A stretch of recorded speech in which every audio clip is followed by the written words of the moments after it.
This super chip is the new fastest chip on the planet, and here's why it's such a big deal. The Nvidia Gray CPU is a 144-core server processor based on the ARM architecture as opposed to the good old x86 architecture used by Intel and AMD. The chip is manufactured on a specialized version of TSMC's bleeding-edge 4nm process. Now, the main purpose of this chip is to be used in high-performance computing workloads such as AI. And the really big deal is that with this, Nvidia is going to be spreading into the server computing space, which they've already dominated with their GPUs, but now they are also going after CPUs as well. This will bring even more competition to Intel and AMD, and if those companies have to step up their server processor game, that will eventually trickle down to the consumer CPUs as well. So very exciting that Nvidia's basically first entry into the server CPU space is with such an impressive CPU. So we have some more specs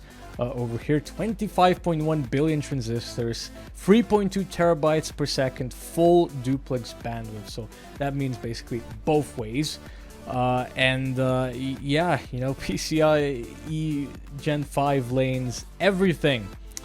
So it's very interesting what ARM has done in the past few years to really revolutionize everything. If you didn't know, by the way, the reason why the normal x86 processors are basically only produced by Intel and AMD is because nobody else has the license. I think IBM is the only other one that has a license to actually make x86 chips. So you know, that's why Intel and AMD haven't had so much competition throughout the last couple of years, you know. And as we saw, when AMD was literally about to just go bankrupt and just die, you know, during those sad years, there was really very little improvement coming out from Intel. And after AMD came out with Ryzen, and that became a little bit of a bigger deal, and as next generations of Ryzen came out and AMD actually took the lead over Intel, Intel had to react, and all of a sudden we had big generational improvements again, you know. And now we have 12th gen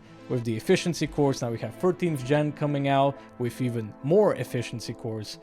You know, I mean, the new i5s from Intel are gonna have the 6 performance cores and 8 high efficiency cores, which are still super great cores. You know, they're Skylake cores. It's like taking 2 of the old freaking i7s and just having that along with your new CPU. It's amazing. You know, i5, the mid-range consumer CPU, is going to be a 14-core processor.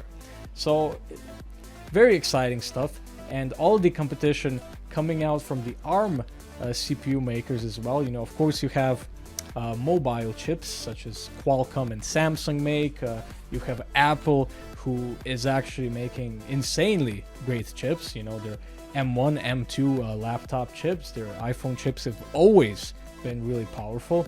So getting all of this performance from all of these companies is it's just insanely great for the consumer. You know, it's actually questionable if that stagnation period that we had with Intel basically having a monopoly on all the chips, if that can even ever possibly happen again.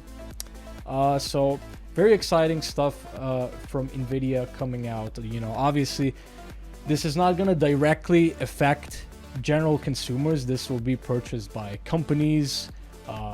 You know, these chips are mainly made because there's a new opening in the space where large computing power is needed to just train various AIs. So, just very interesting stuff, and it's going to be very fun to see how Intel and AMD are going to have to react. You know, they are going to have to go full just foot on the gas and keep improving their chips, because the server market is where they make most of their money. That's where the money is. The consumer side is very small compared to the server space. So if Nvidia and ARM starts taking over, you know, by the time that all the software comes out, and now it's going to be developed for ARM, not for x86, you know, if Intel and AMD lose that initial grip, then ARM, it could just take over forever, basically. So very cool stuff, very cool CPU, very exciting.